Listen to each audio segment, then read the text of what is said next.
तो हम लोग शुरू करेंगे क्वाड्रिलेटरल के बारे में जानकारी लेते हुए। हिंदी में हम इसको चतुर्भुज कहते हैं, चतुर्भुज कहते हैं। मैं आपको इसके मीनिंग और इसके अर्थों को समझाऊंगा। और मैं आपसे जैसे बार बार बोलता हूं कि कोई भी टॉपिक हम लोग शुरू करते हैं तो हम उस टॉपिक के डेप्थ तक जाने की कोशिश करते हैं। हमारा प्रयास होता है कि हम उसको उस टॉपिक को अपना बनाएं, उसके अंदर इतना डेप्थ तक घुसें कि हमें वो चीजें एकदम से क्लियर हो जाए। उद्देश्य हमारा आज का भी यही रहेगा कि हम लोग यहाँ पर पूरे क्वाड्रिलेटरल को बहुत ही अच्छी तरीके से और हम इसके डेप्थ तक चीजों को समझने की कोशिश करेंगे। जैसा कि नाम से अवगत है कि क्वाड्रिलेटरल, जिसमें हम इसको अगर डिफाइन कहें तो दो शब्दों से मिलकर बना है, एक क्वाड से, दूसरा लेटरल से। अब आप बात करें दोनों शब्दों की तो क्वाड का अर्थ होता है चार, मतलब चतुर्थ आप जिसको कह सकते हैं। लेटरल मतलब भुजाएं, मतलब चार भुजाओं से जो घिरी आकृति होती है उसी को हम चतुर्भुज कहते हैं। एक डिफिनीशन यहां पर बनकर आया कि कोई भी ऐसी आपको आकृति नजर आई जो कि चार भुजाओं से बनेगी। किससे बनेगी?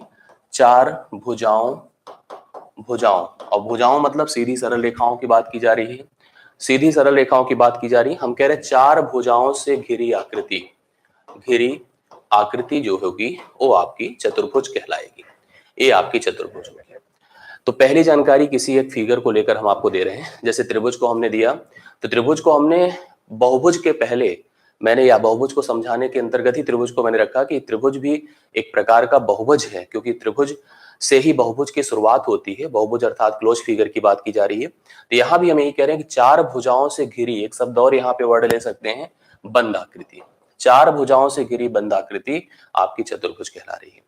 अब इसको बनाने के लिए आपने देखा कि हम किसी भी प्रकार का निर्माण कोई भी करते, जैसे मैंने इस तरह से ऐसे बना दिया, ये बना दिया, इसका नाम मैंने रखा ABCD।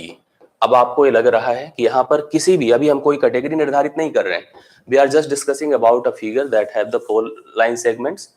अच्छा, लाइन सेगमेंट्स को बनाने के लिए, वैसे आपको पहले भी बता चुका हूं कि आकृति को बनाने के लिए हमें तीन मुख्य पॉइंट्स की आवश्यकता होती है। सबसे पहले तो बिंदु, बिंदु मतलब कोई भी एक स्पॉट जो समतल पे रखा जाता है।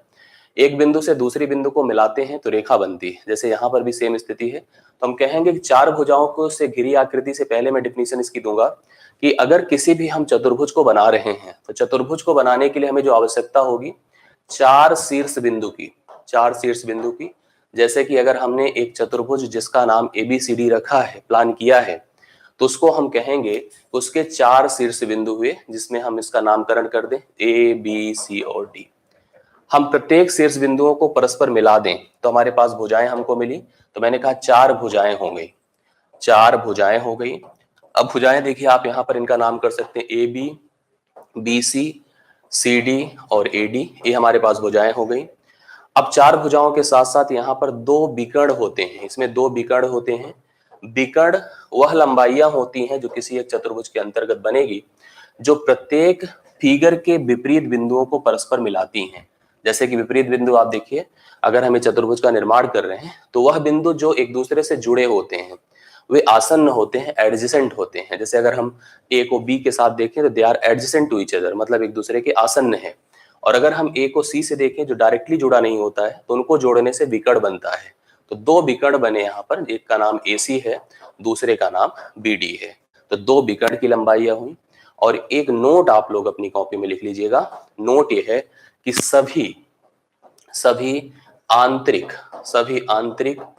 कोणों का योग, सभी आंतरिक कोणों का योग यहाँ पर 360 डिग्री होता है। याद रखिएगा, किसी भी प्रकार का चतुर्भुज बनेगा, जैसे किसी भी प्रकार का त्रिभुज बना था, सभी प्रकार के त्रिभुज के प्रत्येक अंतःकोणों का जोड़ 180 होता था, उसी प्रकार से सभी प्रकार के चतुर्भुज के सभी अंतःकोणों का जोड़ हमेशा और हमेशा 360 डिग्री होगा। ये जानकारी है।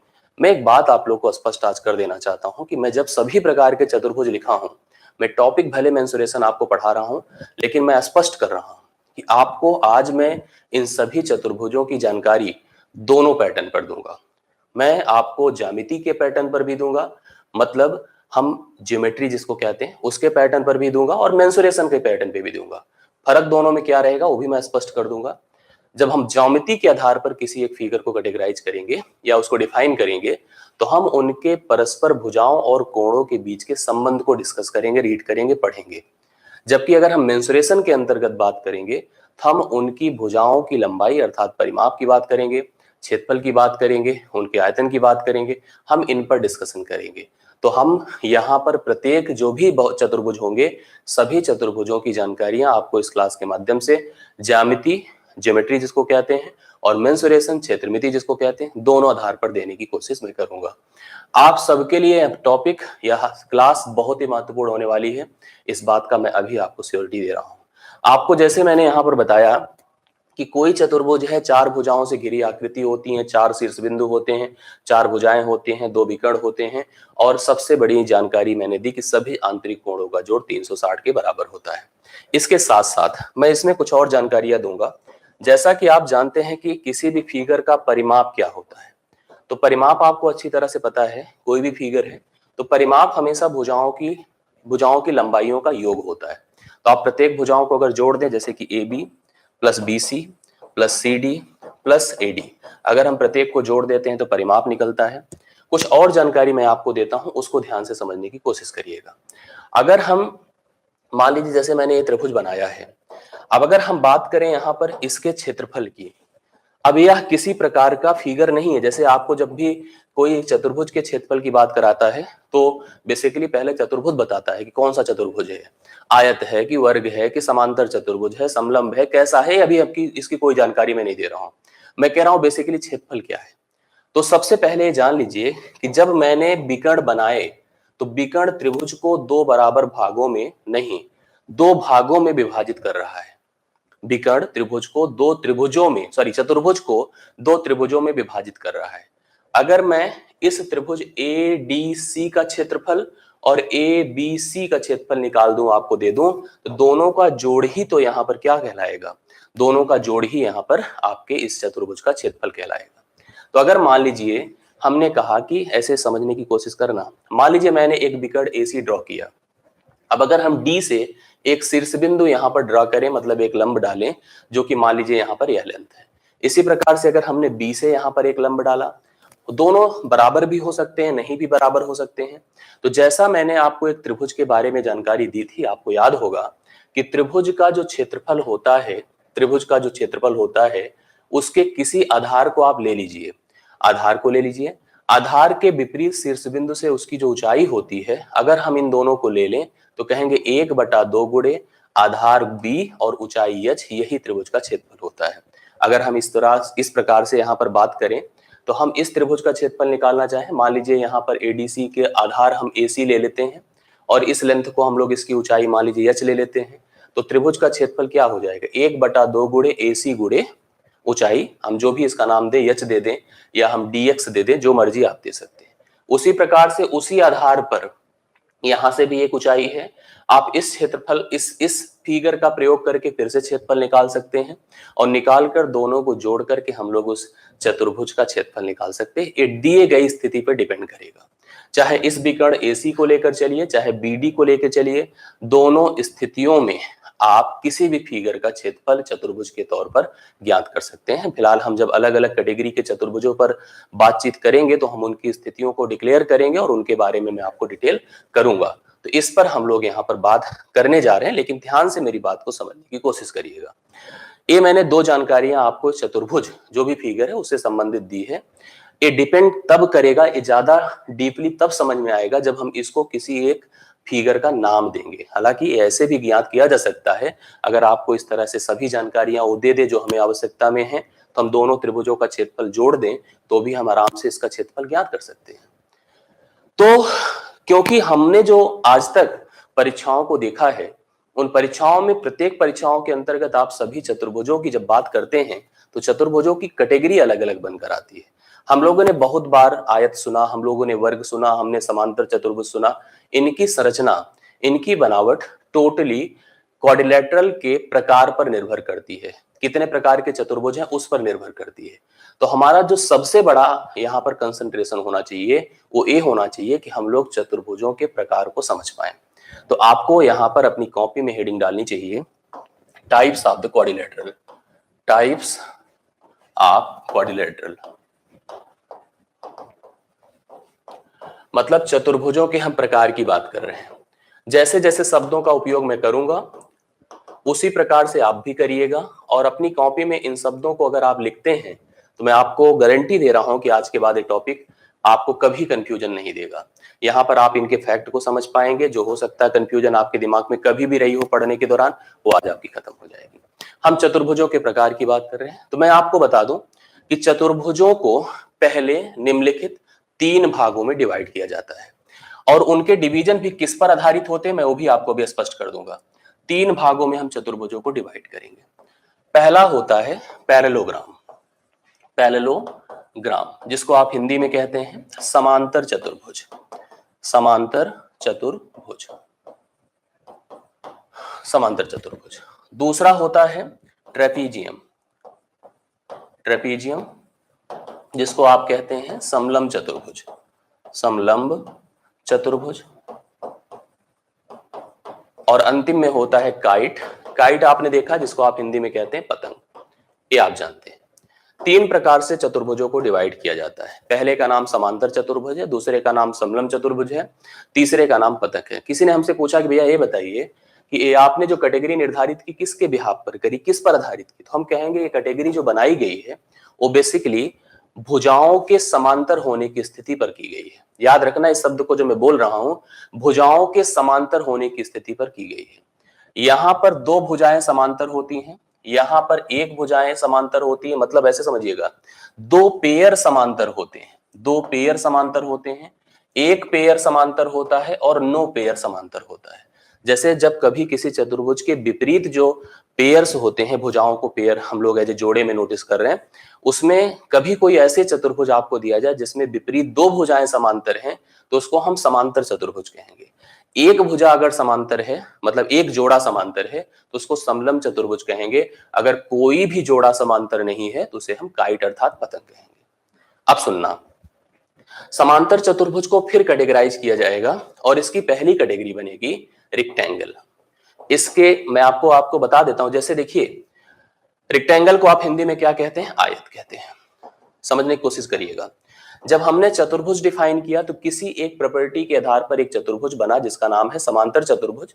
समांतर चतुर्भुज की जितनी खासियत है, जितनी क्वालिटी है, वो सारी क्वालिटी इसने होल्ड कर लिया क्योंकि उसी का एक पार्ट है। लेकिन इसके पास कुछ अतिरिक्त क्वालिटी बनकर आई, मैं अभी सब डिक्लेयर कर दूंगा, एकदम से टेंशन मत लीजिएगा, मैं आपको सब बताते जाऊंगा। इसके पास एक अतिरिक्त क्वालिटी बनकर आई जिसकी वजह से इसका नाम हो गया आयत, जिसकी वजह से इसका नाम हो गया आयत। अब मैं आपको एक और बता दूं, जितनी इसकी क्वालिटी होगी वो सारी क्वालिटी एक और फिगर होल्ड करेगा जिसका नाम होगा स्क्वायर। लेकिन इसके पास भी एक अतिरिक्त क्वालिटी होगी जिसकी वजह से इसका नाम भी बदल गया। मेरी बात समझना, जितनी क्वालिटी इसके पास थी वो सारी क्वालिटी इसके पास थी, इसी वजह से ये फिगर इसका एक पार्ट है। लेकिन कुछ अतिरिक्त प्रॉपर्टी, अतिरिक्त क्वालिटी की वजह से इसका नाम बदल करके रेक्टेंगल रख दिया गया। जितनी क्वालिटी इसके पास थी वो सारी क्वालिटी इसने एक और फिगर के दे दिया। तो यह फिगर जिसका नाम हो गया वर्ग, लेकिन इसके पास एक अतिरिक्त क्वालिटी की वजह से इसका नाम बदला। सारी क्वालिटी देने से तो वही रह जाता, लेकिन कुछ एक अतिरिक्त क्वालिटी की वजह से इसका नाम क्या हो गया? वर्ग हो गया। यह समांतर चतुर्भुज 2 तरीके से कैटेगराइज किया गया था। रेक्टेंगल बनाया गया था जिसका नाम आयत था, ये भुजाओं को बेस करके बनाया गया था। जब कोणों को बेस करके बनाया गया तो अगले फिगर का नाम बना रोम्बस। रोम्बस को कहते हैं हम लोग समचतुर्भुज। मतलब आपको ये भी मैं बता दूं, जितनी क्वालिटी इस समांतर चतुर्भुज के पास थी वो सारी की सारी क्वालिटी इस समचतुर्भुज के पास आई, लेकिन इसके पास भी कुछ अतिरिक्त क्वालिटी होने की वजह से इसका नाम समचतुर्भुज कर दिया गया। और मैं एक जानकारी और बता रहा हूं, ये जितने भी स्क्वायर थे, जितने भी मतलब ये वर्ग थे, ये वर्ग भी इसकी सभी प्रॉपर्टी को फॉलो कर रहे थे। इसलिए जितने वर्ग बने वो समचतुर्भुज बने, लेकिन इनके पास कुछ ऐसी प्रॉब्लम थी जिसकी वजह से ये सब के सब वर्ग नहीं बन पाए। यह एक जनरल स्ट्रक्चर है सभी चतुर्भुजों को समझने की। मैं अभी सबको एकदम डिटेल कर दूंगा। इसमें भी मैं आपको बताऊंगा, इसमें भी एक और प्रकार का समलंब चतुर्भुज बनेगा जिसका नाम होगा अंग्रेजी में आइसोसेलीस, आइसोसेलीस ट्रेपीजियम, आइसोसेलीस ट्रेपीजियम। हिंदी में हम इसको कहते हैं समद्विबाहु, समद्विबाहु समलंब चतुर्भुज, समद्विबाहु समलंब चतुर्भुज। अब मैं आपको बताऊंगा अभी इसके बारे में भी, क्या इसकी स्ट्रक्चर होती है, क्या इसका प्रोसेस होता है, इसको सब कुछ हम अच्छे से डिटेल करेंगे। तो फिर एक बार मैं आपको जनरल बातें बता करके मैं इनकी प्रॉपर्टी और इनके प्रोसेस को समझाने की कोशिश करता हूं। मैंने जैसे आपको बताने की कोशिश करी चतुर्भुजों के प्रकार के बारे में। चतुर्भुजों के प्रकार का अर्थ हो गया, मैंने कहा चतुर्भुज की हम यहाँ पर क्लासिफिकेशन, उसका वर्गीकरण कर रहे हैं। 3 प्रकार से वर्गीकरण किया गया, 2 विपरीत भुजाओं के समांतर होने के ऊपर, 2 एक विपरीत भुजा के समांतर होने पर, और कोई भी विपरीत भुजाएं समांतर नहीं उस पर। यहां पर मैंने कहा कि एक विशेष प्रॉपर्टी के तहत किसी चतुर्भुज का नाम समांतर चतुर्भुज रखा गया। एक विशेष प्रॉपर्टी के तहत किसी चतुर्भुज का नाम समांतर रखा गया। जितनी क्वालिटी इसके अंदर थी सब हमने रेक्टेंगल, एक और फिगर को देखा कि उसके अंदर भी मिल रही है, तो ये इसको इसका पार्ट बना दिया गया। लेकिन इसके पास एक अतिरिक्त क्वालिटी थी जिसकी वजह से इसका नाम आयत रख दिया गया, रेक्टेंगल रख दिया गया। इसका अर्थ ये हो गया कि जितने लोग रेक्टेंगल होंगे वो सब के सब आपके क्या होंगे, समांतर चतुर्भुज भी होंगे, लेकिन सभी समांतर चतुर्भुज रेक्टेंगल नहीं होंगे। ये शब्द अपने दिमाग में रख लीजिएगा, कॉपी में रख लीजिएगा, मैं अभी स्पष्ट भी कर दूंगा। दूसरी चीज मैंने कहा कि जितनी प्रॉपर्टी इस रेक्टेंगल अर्थात आयत के अंदर थी वो सारी प्रॉपर्टी एक और फिगर के पास थी जिसका नाम वर्ग था। वर्ग क्यों नाम था, क्यों आयत ही नहीं रह गया, क्योंकि उसके पास भी एक अतिरिक्त प्रॉपर्टी बनकर आई जिसकी वजह से इसका नाम वर्ग हो गया। एक और फिगर है जो कि इसी समांतर चतुर्भुज से निकला था, ये भुजाओं के बिहाफ पर निकला था, ये कोणों के बिहाफ पर निकला था। इसका नाम था रोम्बस, जिसको हम समचतुर्भुज कह रहे थे। समचतुर्भुज के पास इतनी सारी, मतलब इसकी सभी प्रॉपर्टीज थी, बट इसके पास भी एक अतिरिक्त थी जिसकी वजह से इसका नाम रोम्बस बना। और ये जो वर्ग लोग थे इनकी सभी गुणवत्ताओं को इसने होल्ड कर रखा था, इसी वजह से इनको भी हम रोम्बस ही कह रहे थे। बट इसकी एक ऐसी बात थी जो ये होल्ड नहीं कर पाता था, इसलिए इन सभी को हम रोम्बस नहीं कह रहे थे। ये हमको यहाँ पर स्पष्ट करना होगा। समलम चतुर्भुज के एक और स्पेशल कैटेगरी की बात की जाएगी। 2 विपरीत भुजाओं के समांतर को देखा जाता है। जो विपरीत नहीं, जो समांतर नहीं होते हैं, वो दोनों अगर बराबर हो जाएं तो उसी को हम आइसोसेलीस कहते हैं, अर्थात समद्विबाहु समलम कहते हैं। इतनी जानकारी मैंने आपको दी। अब हम प्रत्येक प्रकार के फिगर को स्पष्ट करने जा रहे हैं। आप लोग खूब ध्यान से मेरी बात को अब सुनिएगा। हम सभी प्रकार के फिगर से शुरुआत करेंगे। तो शुरुआत हम कहां से करेंगे, मैंने चतुर्भुज के बारे में आपको बता दिया है। मैं अब समांतर चतुर्भुज से चीजों को शुरू करूंगा। समांतर चतुर्भुज से चीजों को शुरू करूंगा जिसका नाम आपको पता है, अंग्रेजी में पैरेललोग्राम कहते हैं, हिंदी में हम लोग समांतर चतुर्भुज कहते हैं। अगर आप एक समांतर चतुर्भुज की प्रॉपर्टी को अच्छी तरह से पढ़ेंगे और समझेंगे तो बाकी आपको पता है कि रेक्टेंगल की अधिकतम प्रॉपर्टी आप समझ जाएंगे, स्क्वायर की अधिकतम प्रॉपर्टी आप समझ जाएंगे, और रोम्बस की अधिकतम प्रॉपर्टी समझ जाएंगे। इस फिगर का मैं निर्माण भी कर देता हूं। ये देखिए, मैं फिगर इसका बना भी देता हूं, आपके सामने मैं कर देता हूं। ये देखिए, ये आपका एक रेक्टेंगल है, सॉरी पैरेललोग्राम है जिसका नाम मैंने रख दिया ABCD। मैंने कहा हम इनकी बनावट को देख करके, हम इनको क्योंकि मेंसुरेशन में पढ़ रहे हैं इसलिए हमारा उद्देश्य होगा कि हम मेंसुरेशनल कॉन्सेप्ट भी समझाएं आपको और ज्योमेट्रिकल कॉन्सेप्ट भी समझाएं। तो हम इसको बेस्ड ऑन, ध्यान से देखिएगा, हम इसको बेस्ड ऑन कहां पे, ज्योमेट्री, हम ज्योमेट्री पर भी आधारित लेके चलेंगे और हम इसको बेस्ड ऑन मेंसुरेशन भी लेके चलेंगे। हम इसको क्षेत्रमिति पर भी डिफाइन करेंगे और हम इसको कहां पे डिफाइन करेंगे, ज्योमेट्री अर्थात ज्यामिति पर भी डिफाइन करेंगे। मेंसुरेशन को अंतर्गत जब देखेंगे तो हम परिमाप की बात करेंगे, क्षेत्रफल की बात करेंगे, यही बात करेंगे। लेकिन जब हम बात करेंगे इनको ज्योमेट्री के अंतर्गत ज्यामिति में, तो इनके कोणों की प्रॉपर्टी के बारे में पढ़ेंगे, इनकी भुजाओं की प्रॉपर्टी के बारे में पढ़ेंगे, जो मुख्य होती है, जो बहुत इंपॉर्टेंट होती है। एक ऐसा फिगर जो 4 भुजाओं से घिरा हो, जिसके विपरीत सभी भुजाएं समान तथा समांतर हों, समान तथा समांतर, ये डिफिनीशन में लिखा जाता है। तो ज्योमेट्री के आधार पर मैं पैरेललोग्राम को डिफाइन कर रहा हूं, एक ऐसा चतुर्भुज जिसकी सभी विपरीत भुजाएं समान तथा समांतर हों। विपरीत भुजाएं क्या हो, समान तथा समांतर हों। अब देखिए, जैसे समान का मतलब हम लिख सकते हैं कि AB जो हो बराबर हो CD के, और जो BC हो बराबर हो AD के। साथ साथ मैं लिख दूं कि AB is parallel to CD and BC is parallel to AD। मतलब मैंने जो स्पष्ट किया कि ये देखिए इसके समांतर है, ए इसके समांतर है, तो इस प्रकार का जो फिगर बनकर आया उसका नाम है समांतर चतुर्भुज हुआ। ये पहली प्रॉपर्टी है।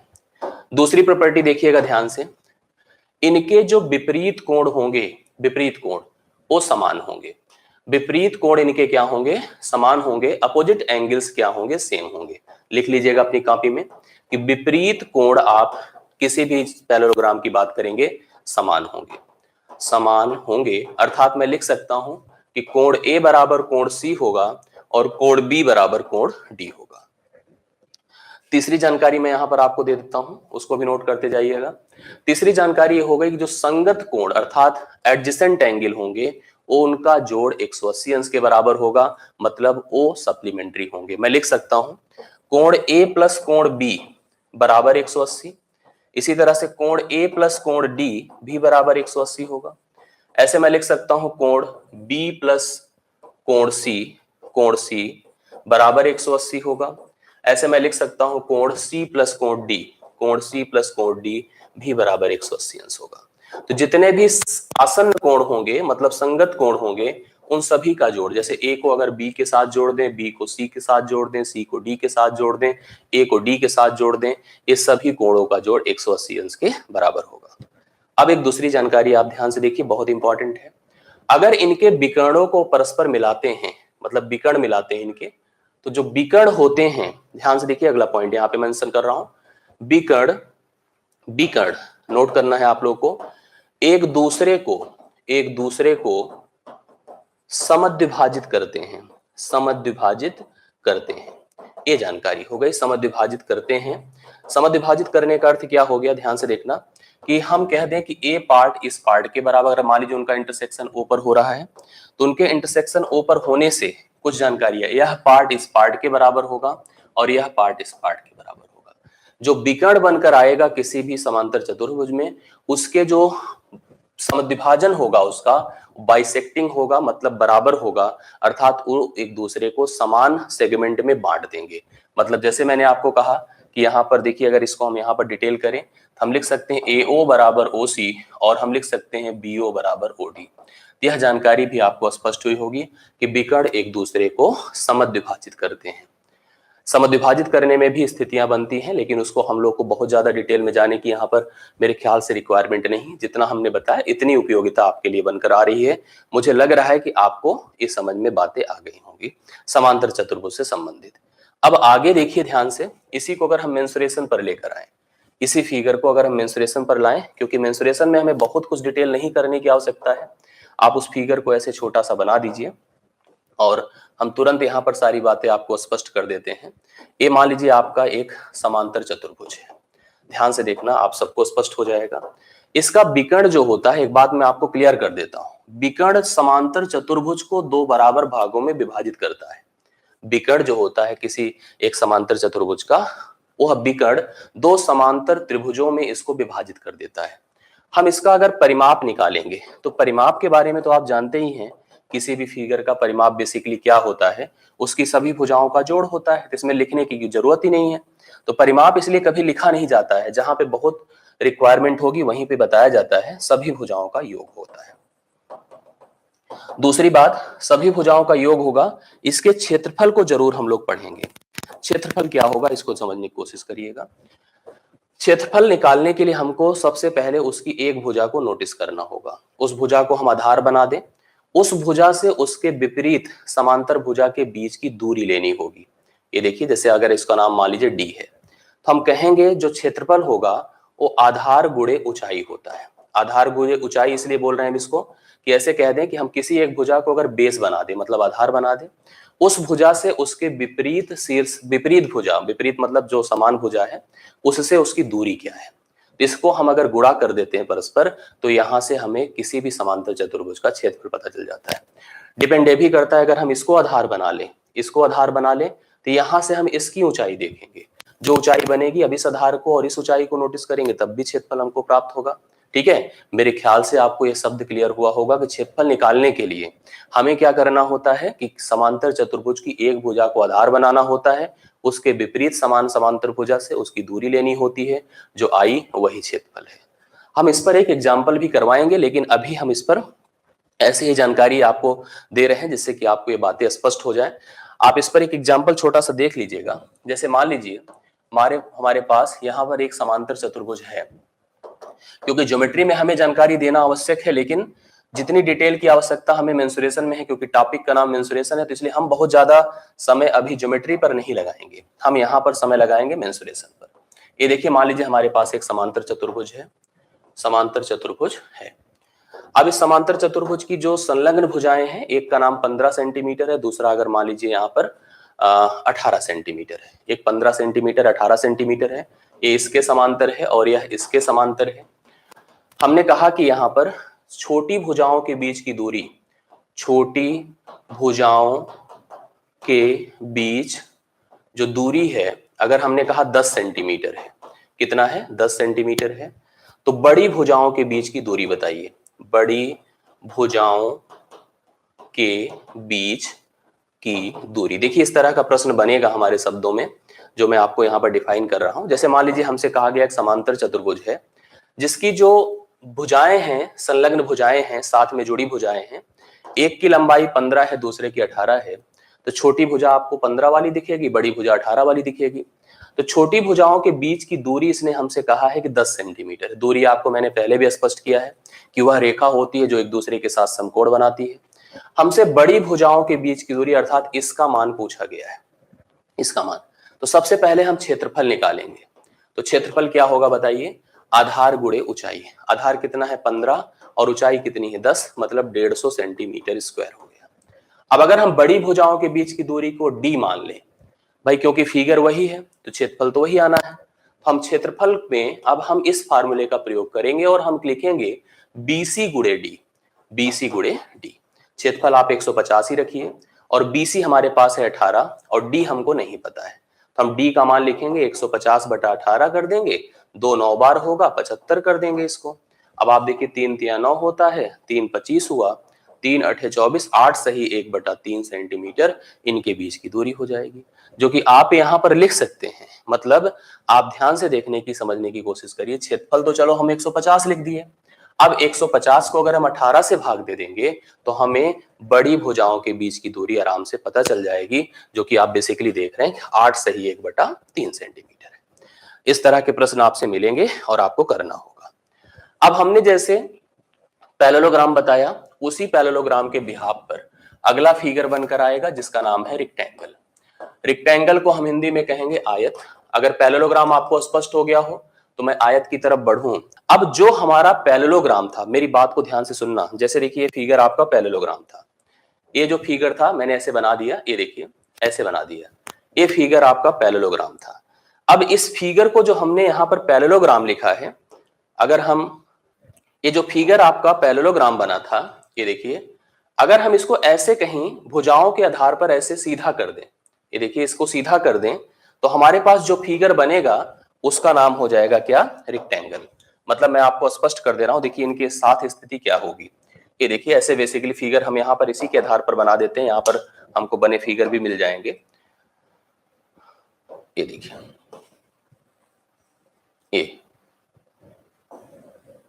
ये जो फिगर है वो आपका क्या है? रेक्टेंगल है। अब आप देखो तो यहाँ रेक्टेंगल के अंदर मैंने जैसे कहा था कि जितनी प्रॉपर्टी, अगर हम इस रेक्टेंगल को डिफाइन करें ज्योमेट्री के आधार पर, तो हम ज्योमेट्री के आधार पर जितनी प्रॉपर्टी हमारे पैरेललोग्राम के अंदर थी, वो सारी प्रॉपर्टी रेक्टेंगल के अंदर भी होगी।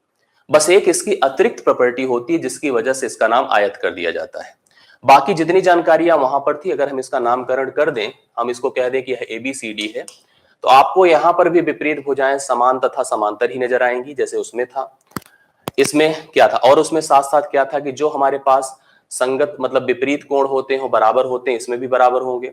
संगत कोण मतलब एडजेसेंट एंगल यहाँ पर 180 डिग्री बनाते हैं, इसमें भी बनाएंगे।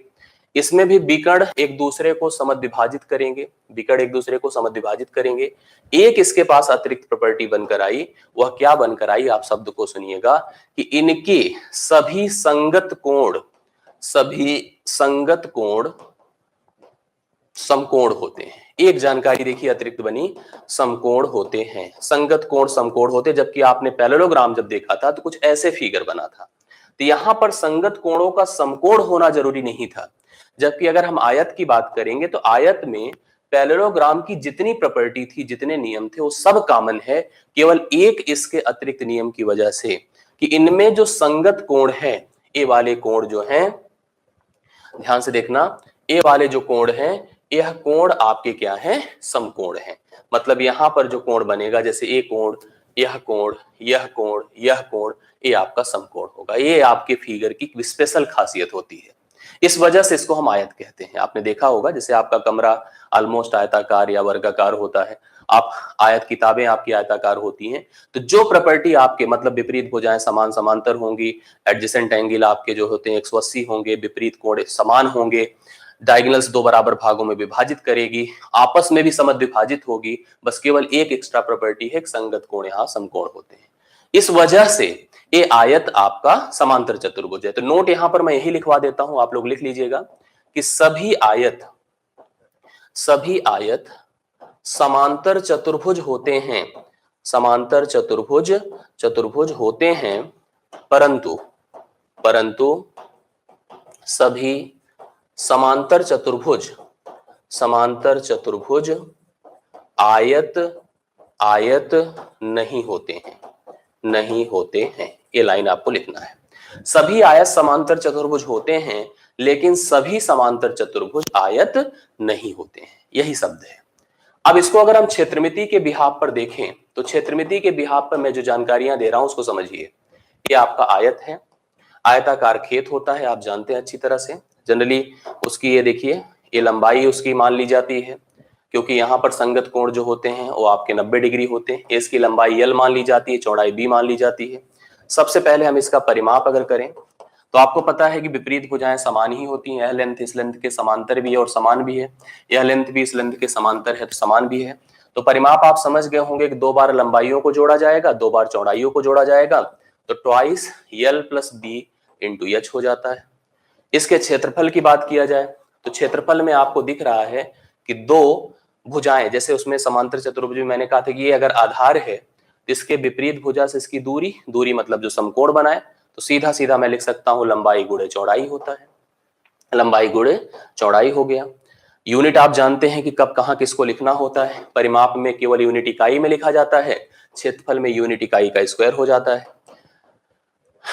आपको परिमाप निकालना क्यों पड़ता है? क्योंकि हमें बाउंड्री की लेंथ नापनी है। जब अपने खेत के चारों तरफ मुझे तार लगवाना है, रास्ता बनवाना है, तो समय में परिमाप की आवश्यकता होती है। सिंचाई की जुताई, गुड़ाई, पेड़ लगवाना, या पेड़ कह सकते हैं समतलीकरण करवाना, मार्बल लगवाना, फर्श लगवाना, ये सब क्षेत्रफल पे डिपेंडेंट होती हैं। हम लोग क्षेत्रफल अब निकाल चुके हैं। एक और इसमें जानकारी हमको रखनी होगी कि विकर्ण की लंबाई कैसे निकाली जाती है। विकर्ण की लंबाई, ये दोनों विकर्ण की लंबाइयां इसमें समान भी होती हैं, क्योंकि भुजाएं समान जुड़ी हुई हैं, तो विकर्ण की लंबाई एक इंपॉर्टेंट फार्मूला बनकर आ रहा है। और विकर्ण की लंबाई बेसिकली पूछा जाता है, जैसे मान लीजिए आप जिस कमरे में खड़े हैं, इस कमरे में सबसे बड़ी लंबी छड़ कहां रखी जा सकती है? आप सोचिए, आपका फर्श अपना देखिए जहां पर बैठे हैं, सबसे लंबी छड़ फर्श पे, ना कि पूरे स्पेस में, सबसे लंबी छड़ उस कोने से इस कोने, जिसको हम विकर्ण कहेंगे, विकर्ण की लंबाई को प्रदर्शित करती है। अगर हम पाइथागोरस का थ्योरम अप्लाई कर लें, ये देखिए आधार हो गया, ऊंचाई हो गई, तो यह कर्ण हो जाएगी बेसिकली। तो हम इसको लिखें L = अंडर लंबाई का स्क्वायर प्लस चौड़ाई का स्क्वायर। L² + B² रूट में अगर हम निकाल दें तो यह आपके विकर्ण की लंबाई को प्रदर्शित करेगा। तो आपको समझ में आ गया। इसकी जानकारी किस पर? मेंसुरेशन पर भी और ज्योमेट्री पर भी। ये आपको हो गया क्लियर आयत। अब आयत के बाद अगले फिगर की तरफ आते हैं, जिसका नाम होगा स्क्वायर। स्क्वायर जिसको हिंदी में कहेंगे वर्ग। अब आप ये जानकारी रख लीजिए वर्ग को लेकर के, ध्यान से देखिएगा, वर्ग को लेकर के एक जानकारी रख लीजिए कि यह एक प्रकार का ऐसा फिगर है। देखिए मैं यहां बना भी देता हूं आप लोगों के लिए, ये बना भी देता हूं, ये देखिए, इस तरह से बना दिया जाए तो यह वर्ग है। इसमें सबसे बड़ी जानकारी, क्योंकि जितने भी आयत होते, अब यहां पर शब्द समझिएगा, मैंने आपको पहले भी कह दिया है कि जितनी प्रॉपर्टीज आयत की है, सब की सब वर्ग में समाहित है। बस एक अतिरिक्त प्रॉपर्टी, इसकी सभी भुजाएं समान होती हैं। बस एक एक्स्ट्रा इसमें जानकारी हुई कि आयत की सभी प्रॉपर्टीज रख लीजिए, विपरीत भुजाएं समान समांतर, विकर्ण की लंबाई समान, ये सब सारी चीजें यहां पर हो गई फिक्स। एक जानकारी इसमें हो गई, क्या हो गई लिख लीजिएगा, कि सभी भुजाएं समान होती हैं, सभी भुजाएं समान होती हैं, विकर्ण भी समान होते हैं। और एक और जानकारी यहां पर हम आपको बता दें कि विकर्ण एक दूसरे को समकोण पर मिलते हैं। क्या बनाते हैं? समकोण पर। यहां पर मैं लिख देता हूं इस लाइन को, विकर्ण एक दूसरे के साथ समकोण बनाते हैं। ये शब्द आपको समझना होगा। और विकर्ण समान होते हैं, ये भी आपको समझना होगा। अब हमने समझ लिया कि इतनी प्रॉपर्टीज यहां पर अतिरिक्त बनकर आ रही है कि सभी भुजाएं समान है, सभी भुजाएं समान होती, बस उसमें वही चीज नहीं था, उसमें विपरीत भुजाएं आपकी समान होती थी, लेकिन इसमें सभी भुजाएं समान होती हैं। अब इसका मतलब हमें समझ गए कि सभी, ये जो हम नोट लिख रहे हैं इसको ध्यान से समझिएगा, सभी वर्ग आयत होंगे, सभी वर्ग आयत होंगे। अगर आयत होंगे तो सभी वर्ग समांतर चतुर्भुज भी होंगे, समांतर चतुर्भुज भी होंगे। ध्यान से समझने की कोशिश करिएगा, होंगे। लेकिन आप समझ लीजिएगा, सभी आयत वर्ग नहीं होंगे, सभी आयत वर्ग नहीं होंगे। उसी प्रकार से सभी समांतर चतुर्भुज वर्ग नहीं होंगे। ये शब्द अपनी कॉपी में रख लीजिएगा। वर्ग जो है वो कह रहा है कि मैं आयत हूं, सब हम लोग जितने हैं सब आयत हैं। सभी वर्ग ये भी कह रहे हैं कि हम समांतर चतुर्भुज भी हैं, लेकिन ये शब्द दिमाग में रख लीजिए कि सभी जो वर्ग आयत हैं वर्ग नहीं होंगे, और सभी वर्ग जो है वो समांतर चतुर्भुज नहीं होंगे। क्षेत्रमिति के आधार पर इनकी हम जानकारी आपको दे दें। क्षेत्रमिति के आधार पर देखिए क्या क्या दे सकता हूं मैं। सबसे पहले परिमाप। मान लीजिए हमने देखिए फिगर यहीं पर बना दिया, ये है स्पेशल फिगर वर्ग का। सभी भुजाएं समान हैं, विपरीत कोण भी समान है, 90 डिग्री भी बना रहे हैं दूसरे के साथ। तो ये सारी जानकारियां जो उसमें थी वहां पर भी बनकर आई। परिमाप हो जाएगा 4 गुणे भुजा, अगर भुजा समान है। क्षेत्रफल इसका क्या हो जाएगा, भुजा गुणे भुजा, भुजा गुणे भुजा। और इसमें विकर्ण की लंबाई, सबसे लंबी छड़ की लंबाई जो यहां पर रखी जाएगी वो आपकी क्या होगी, देखिए विकर्ण की लंबाई। तो आप देखिए अगर a ले रहे हैं भुजाओं को तो अंडर रूट हम क्या लिखेंगे, a square plus a square. तो जाहिर सी बात under root 2a square, a का वर्ग मूल निकलेगा तो a रूट 2 हो जाएगा। a रूट 2 यूनिट हो जाएगी विकर्ण की लंबाई।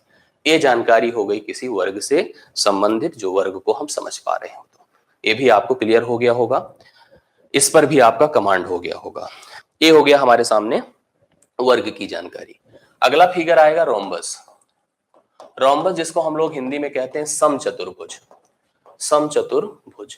ये भी समांतर चतुर्भुज ही होता है, बस जितनी प्रॉपर्टी समांतर चतुर्भुज में है इसमें भी है, बस इसकी कुछ स्पेशल जानकारी है, उसको आप समझिएगा।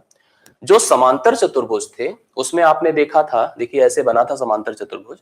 थोड़ा सा शब्दों को समझिएगा तो आपको सब स्पष्ट हो जाएगा। इसमें विपरीत भुजाएं समान तथा समांतर थी, ये लाइन लिखी थी, लेकिन ये कहीं नहीं कहा था कि सभी भुजाएं समान होगी। इसमें बस इतना ही होगा कि उसी तरह का फिगर होगा जैसे समांतर चतुर्भुज में बनता है, लेकिन एक जानकारी यहां पर स्पष्ट सामने बनकर आ रही है कि सभी भुजाएं समान होगी, सभी भुजाएं समान होंगी। एक जानकारी पहली बनकर आई कि सभी भुजाएं समान होगी। ध्यान से देखना, बाकी जैसा समांतर चतुर्भुज में होता था वो सब कुछ इसमें भी रहेगा, कि मतलब विपरीत भुजाएं समान तथा समांतर होंगी, ठीक है, विकर्ण एक दूसरे को समद्विभाजित करेंगे, संगत कोण 180 बनाएंगे, विपरीत कोण समान होंगे। जो जानकारी उसमें थी वही इसमें भी रहेगी, इसमें कोई प्रॉब्लम नहीं है। मतलब यह पूरी तरह से समांतर चतुर्भुज ही है। अगर हम इसको ज्योमेट्री के बिहाफ पे सोचें, इसको हम ज्योमेट्री अर्थात ज्यामिति के बिहाफ पर सोचें, हम ये लाइन लिख सकते हैं कि जितने भी समचतुर्भुज होते हैं सब समांतर होते हैं, लेकिन सभी समांतर समचतुर्भुज नहीं होते हैं। शब्दों को पकड़िएगा। दूसरी बात यहां पर और जो इंपॉर्टेंट है उसको देखिए, जो विकर्ण होंगे एक दूसरे को समकोण पर समद्विभाजित करेंगे, ये लाइन लिखिए।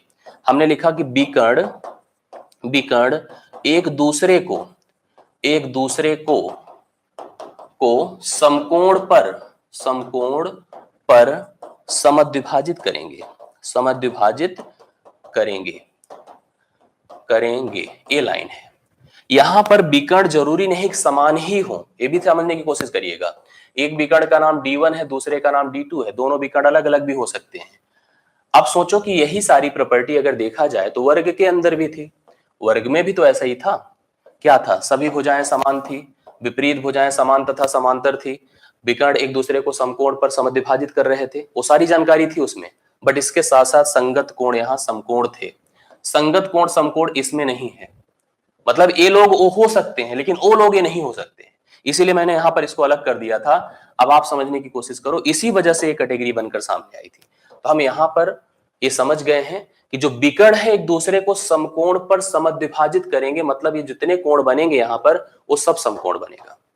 मतलब जितने 4 त्रिभुज बनेंगे वो सब के सब त्रिभुज एक समकोण त्रिभुज बनेंगे। समकोण बनेगा तो जाहिर सी बात है कर्ण होगा, एक कर्ण होगा, एक कर्ण होगा, और भुजाएं आपको पता है जो आधार और लंब की तरह काम करेंगी। तो यहां पर हम समझ गए, अगर ये मान लीजिए O है तो आपको अगर हम इस चतुर्भुज का नाम AOBC कर दें तो यहां पर एक जानकारी आप लोग अपनी कॉपी में जरूर लिख लीजिएगा जो मैं लिखवा रहा हूं। क्या लिखवा रहा हूं ध्यान से देखिएगा। मैं लिखूंगा कि कोण AOB, कोण BOC, कोण COD, कोण DOA, ये सब के सब अलग अलग 90 डिग्री के बराबर होते हैं। 90 डिग्री, 90 डिग्री और 90 डिग्री, मतलब ए भी 90, ए भी 90, ए भी 90, ए भी 90। इसके साथ साथ मैंने ये भी बताया कि AO जो होगा OC के बराबर होगा, BO आपका OD के बराबर होगा। समकोण पर समद्विभाजित करेंगे इसका। और मेंसुरेशन के बिहाफ पर, क्षेत्रमिति के बिहाफ पर इसकी जानकारी हम आपको दें। देखिए क्या क्या मैं देता हूं, समझने की कोशिश करिएगा। पहले तो परिमाप। परिमाप तो स्पष्ट है कि भुजा समान है, तो जैसे वर्ग में होता था उसी तरह से इसमें भी होगा, तो 4 गुणे भुजा हो जाएगी अगर भुजा का नाम प्रत्येक A है तो। ठीक, सबका नाम A है। इसका क्षेत्रफल, क्षेत्रफल देखिए, क्षेत्रफल हम समांतर चतुर्भुज के आधार पे भी निकाल सकते हैं। जैसे समांतर चतुर्भुज में जानकारी थी कि कैसे आधार ले लीजिए, इनसे दूरी ले लीजिए, तो हम जो रूल था वहां लगा सकते हैं। लेकिन इसमें ज्यादातर जो प्रश्न बनते हैं आपने देखा होगा विकर्ण के आधार पर बनते हैं। विकर्ण अगर एक D1 है दूसरा D2 है तो मैं लिखूंगा 1/2 गुणे D1 इंटू D2, ये लिख दूंगा। इससे हम किसी समचतुर्भुज का क्षेत्रफल निकाल सकते हैं। मतलब 1/2 into the product of diagonal is equal to the area of a rhombus. ये किसी समचतुर्भुज का क्षेत्रफल कहलाएगा। बहुत प्रॉब्लम नहीं होगी, प्रश्न जो मिलेगा आप आराम से कर पाएंगे, इसमें समस्या नहीं होगी। मेरी रिस्पॉन्सिबिलिटी, आप लोग इसके लिए टेंशन बिल्कुल मत लीजिएगा। कंफर्म है। अब अगला फिगर जो मैं बताने जा रहा हूं उसको ध्यान से देखिएगा। अगला फिगर है ट्रेपीजियम। क्या है? ट्रेपीजियम। ट्रेपीजियम जिसको हम लोग कहेंगे समलंब चतुर्भुज, समलंब चतुर्भुज।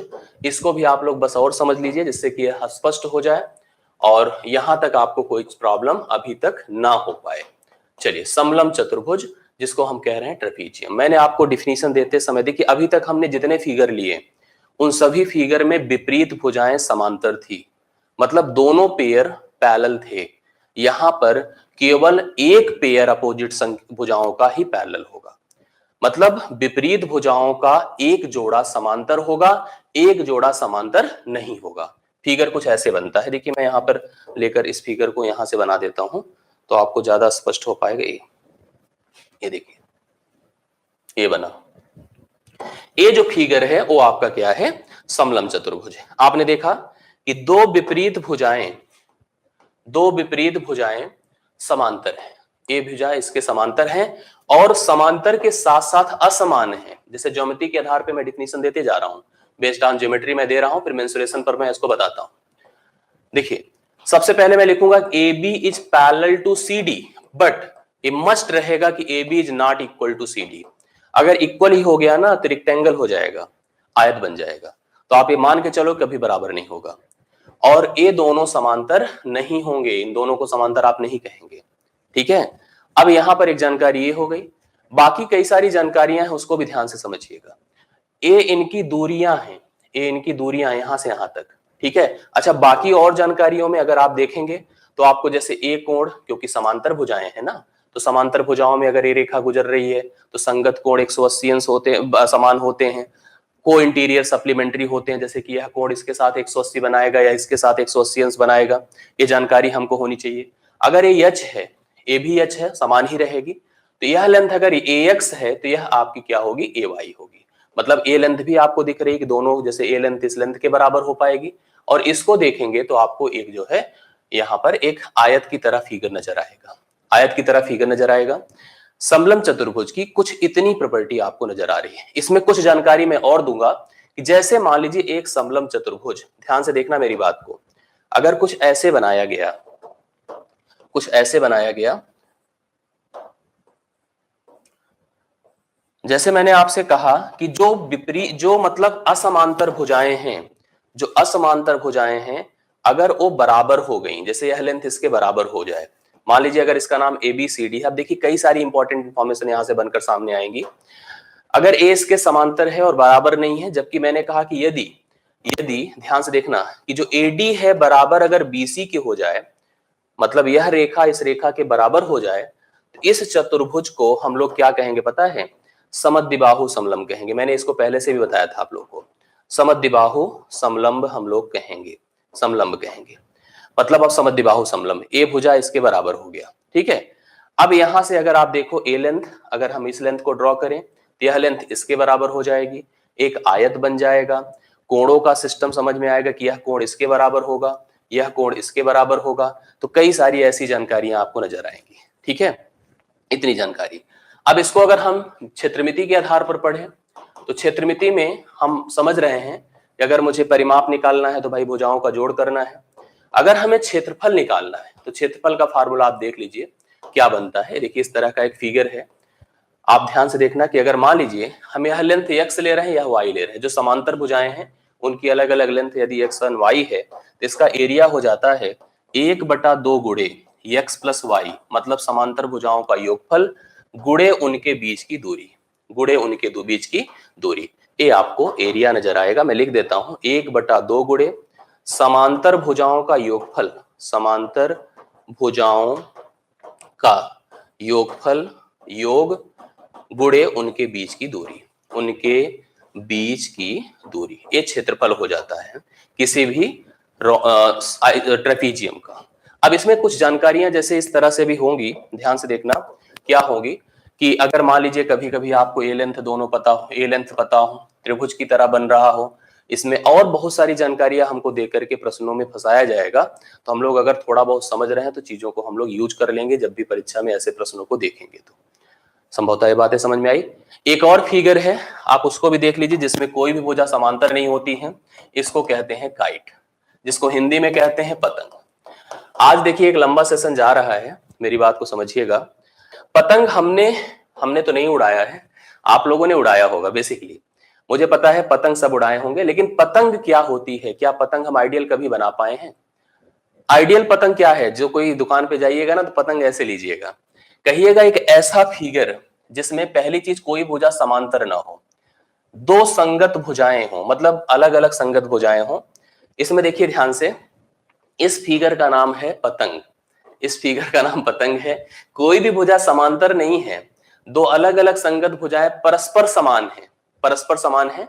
मतलब मैं लिख सकता हूं कि जो AB है वो AD के बराबर है और जो BC है वो CD के बराबर है। मतलब ये रेखा इसके बराबर है, ये रेखा इसके बराबर है, ठीक।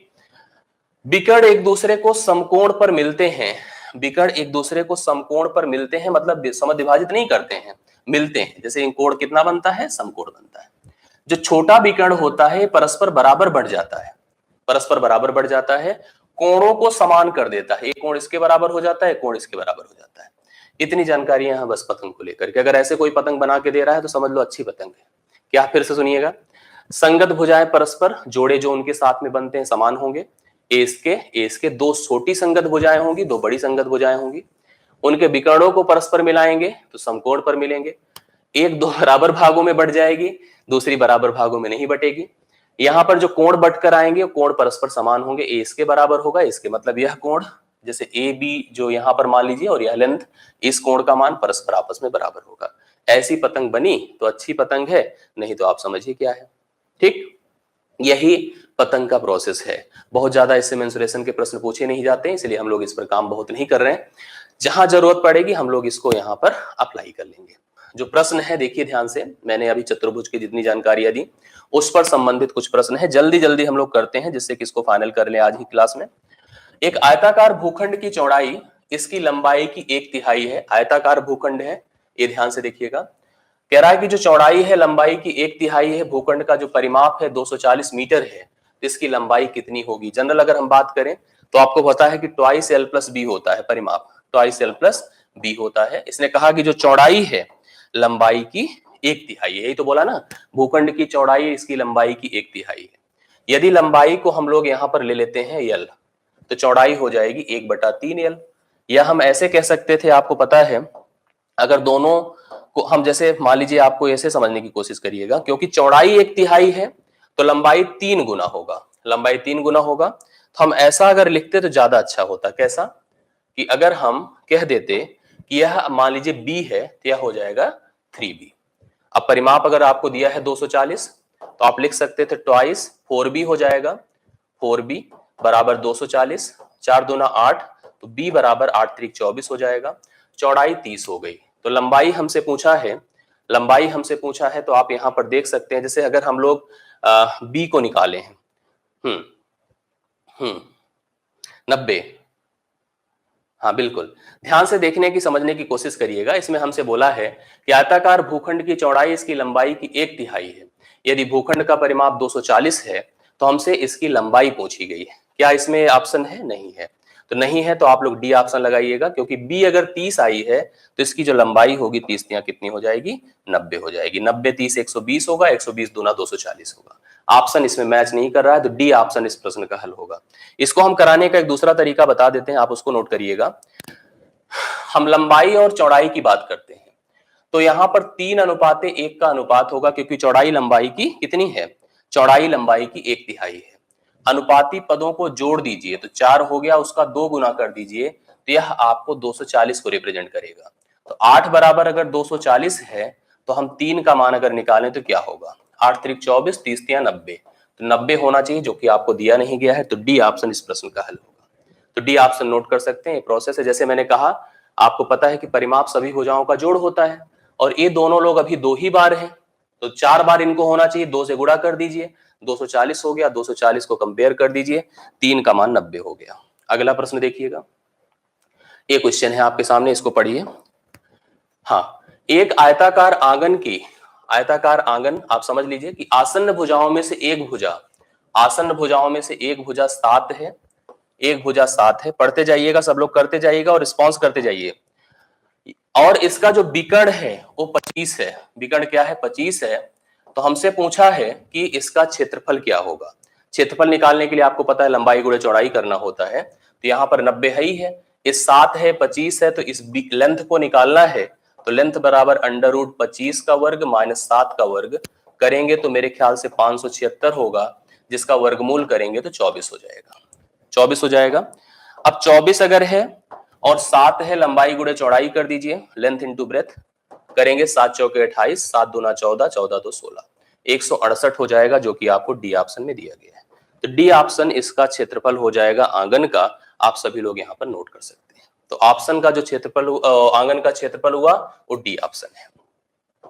अगला प्रश्न देखिएगा क्या होगा। ये देखिए अगला प्रश्न है, पढ़िए, इसको भी बताइए क्या है। यदि किसी एक छोटे वर्ग की एक भुजा 1/10 मीटर है, तो 4 मीटर भुजा वाले वर्ग में ऐसे कितने छोटे वर्ग समाहित हो सकते हैं। एक वर्ग है आपके पास, देखिए ध्यान से, इसकी सभी भुजाएं 4 हैं, सभी भुजाएं 4 हैं। इसमें हमें कुछ वर्ग रखने हैं, इसमें हमें कुछ वर्ग रखने हैं, और प्रत्येक वर्ग की जो भुजाएं हैं वो 1/10 मीटर है।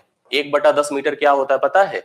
10 सेंटीमीटर होता है। क्या होता है? 10 सेंटीमीटर। तो अगर हमें वर्गों की संख्या निकालनी है, वर्गों की संख्या अगर निकालनी है, तो हम पहली चीज तो, क्योंकि ये मीटर में था, सेंटीमीटर में करेंगे। 1 मीटर बराबर 100 सेंटीमीटर होता है। तो भुजा को हम 400 400 400 लेके चले, 400 400 400 लेके चले। हम लिख दें 400 मतलब बड़े वर्ग का क्षेत्रफल डिवाइड बाय छोटे वर्ग का क्षेत्रफल।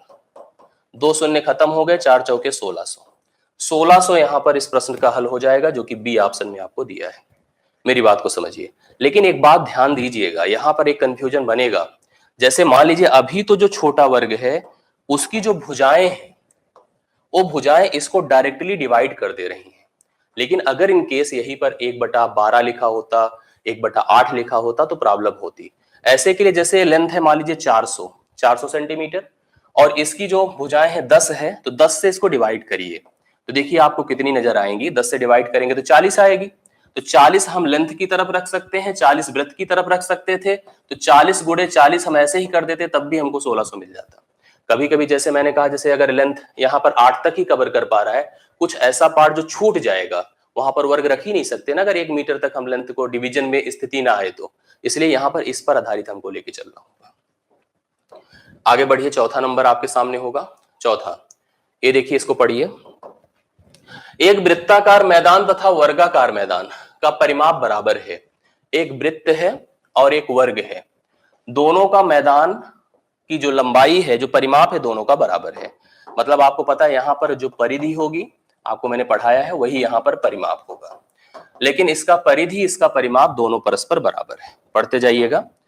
इस समय इसका जो वर्गाकार मैदान का जो क्षेत्रफल दिया है, एरिया, वो 121,000 दिया है।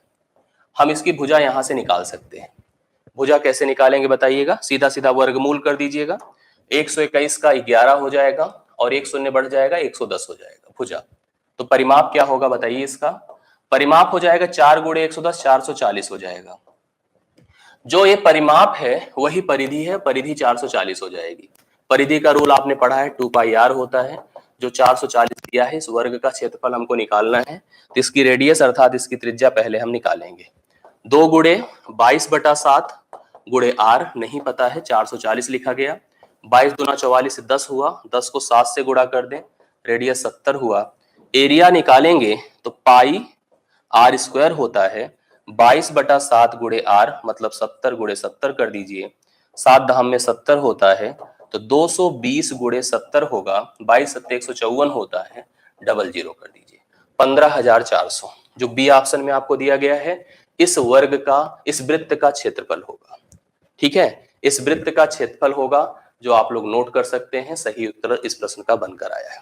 एक वर्ग की प्रत्येक भुजा, एक वर्ग है, सबसे पहले ये देखिए, एक वर्ग की जो प्रत्येक भुजा है किसी एक समबाहु त्रिभुज, समबाहु त्रिभुज के बारे में मैंने आपको जानकारी दी थी, उसके बराबर है। मतलब जो वहां पर वर्ग की भुजाएं हैं, अगर इसको हम ए लेके चल रहे हैं, तो वही त्रिभुज की भुजाएं हैं। अब इसने कहा है हमसे, पढ़िए शब्दों में, कहा गया है कि इनके क्षेत्रफलों का अनुपात क्या होगा। इसके लिए सबसे पहले ध्यान दीजिए, पहला शब्द क्या है? वर्ग। वर्ग का क्षेत्रफल होता है ए स्क्वायर, और त्रिभुज का क्षेत्रफल समबाहु का होता है √3/4 ए स्क्वायर। ए स्क्वायर से कटा, 4√3 हो जाएगा, 4√3।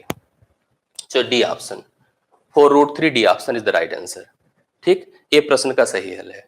आपसे कहा गया, देखिए हमारे पास एक वर्ग है, वर्ग की भुजा त्रिभुज की भुजा के बराबर है, तो ऐसी स्थिति में इनके क्षेत्रफलों का अनुपात आपने देखा 4√3 है। आगे बढ़ जाइए, पांचवा, छठे के नंबर पर आ जाइए। समचतुर्भुज, एक समचतुर्भुज है जो हम लोगों ने अभी पढ़ा था। देखिए ऐसे समचतुर्भुज होता है, रोम्बस जिसको हम लोग कह रहे थे ना, याद होगा आप लोग को, ये रोम्बस है। रोम्बस में सभी भुजाएं बराबर होती हैं, पढ़ा हम लोगों ने। अब आगे पढ़िए क्या लिखा है। इसके जो विकर्ण है, एक विकर्ण 16 है, दूसरा विकर्ण 12 है। तो 16 जो थी, अगर ये लेंथ पूरी 16 है तो बटकर 8 और 8 हो जाएगी, और अगर यह 12 है तो यह 6 और 6 हो जाएगी, और यहां समकोण बनेगा। इसको अगर हम ओ कह दें, इसका नाम ए बी सी डी कह दें, हमसे पूछा क्या है? हमसे पूछा है कि इसका परिमाप क्या होगा। परिमाप मतलब सभी भुजाओं का जोड़। जो बता सकते हैं प्लीज बताइए जल्दी से। अभिषेक कुमार, उत्तर 40। और कुछ लोग का आया है तो बताएं, जल्दी से बताइए। अब आप देखो, अगर ये समकोण है तो ये पाइथागोरस थ्योरम फॉलो कर रहा है। पाइथागोरस थ्योरम फॉलो अगर कर रहा है, तो यहां पर 8 और 6 के आधार पर मैंने कितनी बार आप लोग को बताया कि 10 होगा। भाई 8 का वर्ग 64, 6 का वर्ग 36, जोड़ दिया 100, 100 का वर्गमूल 10, ए भी 10, ए भी 10, ए भी 10, ए भी 10। तो परिमाप क्या हो जाएगा बताइए? परिमाप हो जाएगा 10 गुणे 4 बराबर 40। तो 40 उत्तर हो जाएगा, जो कि आपको सी ऑप्शन में दिया है, सी ऑप्शन। तो ये प्रश्न का हल हो गया। आप लोग नोट कर सकते हैं, इस प्रश्न को सही तरह से नोट कर सकते हैं, लिख सकते हैं। अगला प्रश्न देखिएगा, इसी तरह का है, वही उल्टा है, मैं इसको करूंगा नहीं। परिमाप देखो 40 है, एक अगर 12 है तो दूसरा विकर्ण क्या होगा? अभी बताया तो था 16, यही प्रश्न था, उल्टा था। परिमाप 40 है, भाई समझ लीजिए, अगर परिमाप 40 होता, जैसे देखिए अगर बना देते हम लोग, परिमाप अगर 40 तो प्रत्येक 10 हो जाते। अगर मान लीजिए दूसरा कोई प्रश्न होता, तब की बात मैं कर रहा हूं। एक अगर 6 था तो दूसरा 8 आता, 8 का डबल कर देते क्योंकि समकोण था, तो 16 हो जाता। तो 16 आप लिख लीजिए, सी ऑप्शन इस प्रश्न का हल है, सी ऑप्शन। ठीक है, अगले प्रश्न पर आइए, 8वें नंबर पर ना। 8वां क्या है देखिए, एक सम चतुर्भुज है, इसमें भी कि विकर्ण 6 और 8 हैं। अब की बार देखिए, फिर से एक सम चतुर्भुज है, एक सम चतुर्भुज के जो विकर्ण है वो 6 और 8 हैं। क्या है? 6 और 8। 6 और 8 है तो बटेंगे तो क्या क्या होंगे बताएं? 3 और 4 हो जाएंगे। अगर बटेंगे तो 3 और 4 हो जाएंगे। इनकी प्रत्येक भुजा कितने सेंटीमीटर होगी? तो यह भी समकोण होगा। 3 4 के साथ क्या होता है? 5। तो प्रत्येक भुजा कितनी हो गई? 5। लिख लीजिए आप सब लोग, बी ऑप्शन इस प्रश्न का हल है। विकर्ण 6 और 8 थे तो आधा आधा कर दीजिए। 4 3 समकोण त्रिभुज बना रहे हैं, पाइथागोरस थ्योरम का उपयोग होगा तो वैल्यू कितनी हो जाएगी? वैल्यू हो गई 5। तो 5 नोट कर डालिए, सही उत्तर है। अगला प्रश्न देखिएगा, 8वें के बाद 9वें पर आ गए। ये देखिए, इसको भी पढ़ लीजिए आप सभी लोग, बताइए। बहुत आसान सा प्रश्न है। क्या है?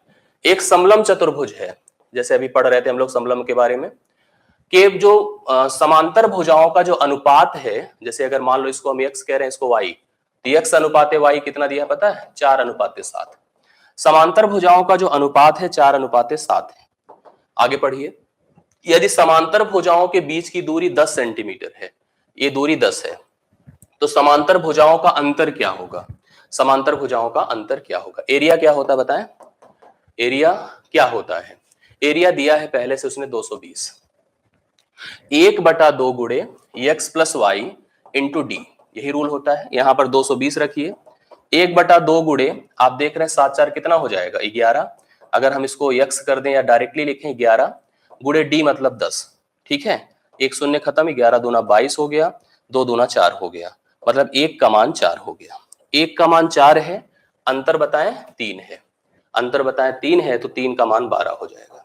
कितना हो जाएगा? 12। सी ऑप्शन, सी ऑप्शन 12 यहां पर इस प्रश्न का, हाँ, सी ऑप्शन इस प्रश्न का सही उत्तर होगा। ध्यान से देखिएगा, इनकी जो समांतर भुजाएं हैं उनका अनुपात 4:7 का है। बेसिक से भी कर सकते हैं, 4x 7x लेकर के, और उस तरह से भी रख करके देखेंगे तो x रख करके चलेंगे, बस उतना ही से फर्क होगा। 4x और 7x का डिफरेंस 3x का होगा। 3 चौके 12, अगर x का मान आएगा तो वैसे भी हम x के हिसाब से भी 12 ही लिख सकते हैं। 12 हो गया। अंतिम प्रश्न है, बस एक छोटा सा और समर्थन करिए इतने समय तक का, पढ़ लीजिए। इसके बाद फिर आप लोग जाइए, आराम करिए, खाना पीना खाइए, सोइए, हम भी निकले। एक समचतुर्भुज का क्षेत्रफल, समचतुर्भुज जो अभी हमने पढ़ा था उसी के बारे में है और अंतिम प्रश्न है। इसका जो क्षेत्रफल है 150 है। एरिया जो इसका दिया है 150 दिया है। उसका एक विकर्ण 10 है। आपने पढ़ा है कि विकर्णों के आधार पर ही निकाला जा रहा है। विकर्णों के आधार पर अगर हम एरिया करते हैं तो 1/2 इंटू D1 इंटू D2 होता है। एरिया आपका 150 है। 1/2 गुणे अगर एक 10 हम रख रहे हैं, दूसरा हम निकालना चाहते हैं, 2 पंचे 10, 5 से डिवाइड कर दीजिए 30, तो दूसरा विकर्ण आपका कितना होगा? 30। 30 इस प्रश्न का हल होगा, जो कि बी ऑप्शन है।